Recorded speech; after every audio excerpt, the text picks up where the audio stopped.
বিহপুৰীয়াত কংগ্ৰেছ দলটো দুৰ্বল আছিল। মই অহা আজি 90 দিন হৈছে, 3 মাহ।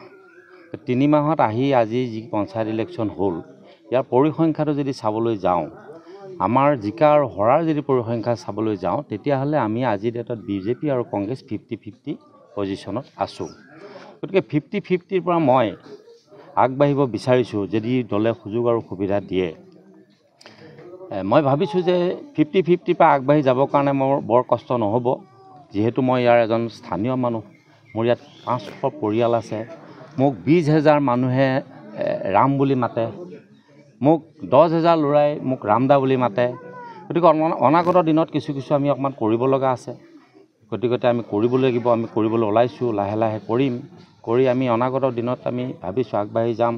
বিহপুৰীয়া মানুহে চিন্তা কৰিব, বিহপুৰীয়া মানুহে আজি 4.5 বছৰত কি পালে, কি নেপালে।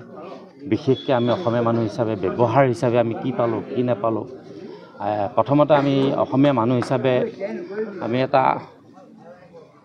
আমি ভাল মাত এটা শুনিব লাগে, ভাল কথা আমি পাতিব লাগে। তেনেকুৱা কথাবিলাক কিমানলৈকে হ'ল বিহপুৰীয়া মানুহে হিচাপ নিকাচ কৰিব বুলি ভাবিছোঁ। আৰু আজি জইনিং আৰম্ভ হৈছে।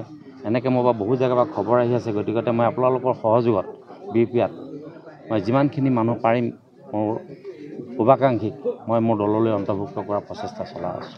মোৰ সম্বন্ধটো আঁচনিৰ লগত নাই। আঁচনিৰ লগত মোৰ সম্বন্ধ এইকাৰণে নাই, 1250 টকা আঁচনি যিঘৰ মানুহে পাইছে, সেইঘৰ মানুহৰ মই সন্তানটোৰ লগত থাকিবলৈ বিচাৰিছোঁ।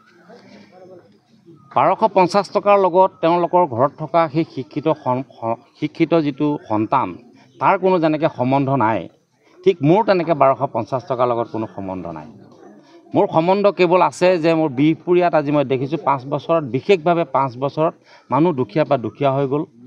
মানুহৰ আৰ্থিক অৱস্থা আজি এনেকুৱা জেগাত গৈ পাইছে যে এঘৰ মানুহ দৈনিকভাৱে চলিবৰ কাৰণে যিটো অৱস্থাত গৈ পাইছে, সেইটো মই প্ৰত্যক্ষভাৱে দেখিছোঁ। আৰু বিশেষভাৱে মই যুৱ সমাজক দেখিছোঁ যে হতাশা আহিছে, দিনতে আন্ধাৰ দেখিছে। গতিকে সেইসকল ল'ৰাৰ লগত থাকিবলৈ আহিছোঁ। আৰু মই এজন ব্যৱসায়িক মানুহ হিচাপে মই ক'ব বিচাৰিছোঁ যে মোক যদি দলে সুযোগ দিয়ে, মোক যদি বিহপুৰীয়াবাসীয়ে যদি মোক অকণমান সহায় কৰে, তেতিয়াহ'লে মই এটা কথা আপোনালোকৰ জৰিয়তে ক'বলৈ বিচাৰিছোঁ যে বিহপুৰীয়াৰ প্ৰত্যেক ঘৰ মানুহৰ এজন ল'ৰাক কমচে কম মই এটা মাহত 8,000 পৰা 10,000 টকা ইনকাম কৰি দিব পৰা মই তেওঁলোকক ব্যৱসায়িক টিপছো দিব পাৰিম।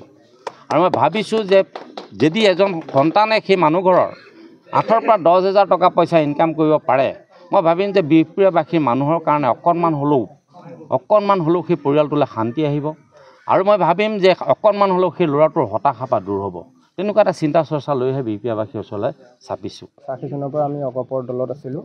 ময়ো 1996 চনত আঞ্চলিক দলত যোগদান কৰিছিলোঁ, অসম গণ পৰিষদ দলত। তেতিয়াৰ পৰা এতিয়ালৈকে মই অসম গণ পৰিষদ দলৰ ভোলাবাৰী আঞ্চলিক সমিতিৰ সাধাৰণ সম্পাদকৰ দায়িত্ব পালন কৰিছিলোঁ। কিন্তু আপোনালোক সকলোৱে জানে, বিগত সময়ছোৱাত আমাৰ যি ৰাজ্যত বিজেপি আৰু অসম গণ পৰিষদ দলৰ মিত্ৰতা চৰকাৰ হ'ল, সেই চৰকাৰৰ কাৰ্যকলাপত আমি অসম গণ পৰিষদ দলৰ কৰ্মীসকলক তেওঁলোকে ন্যূনতম সন্মানকণো জনাব নোৱাৰিলে।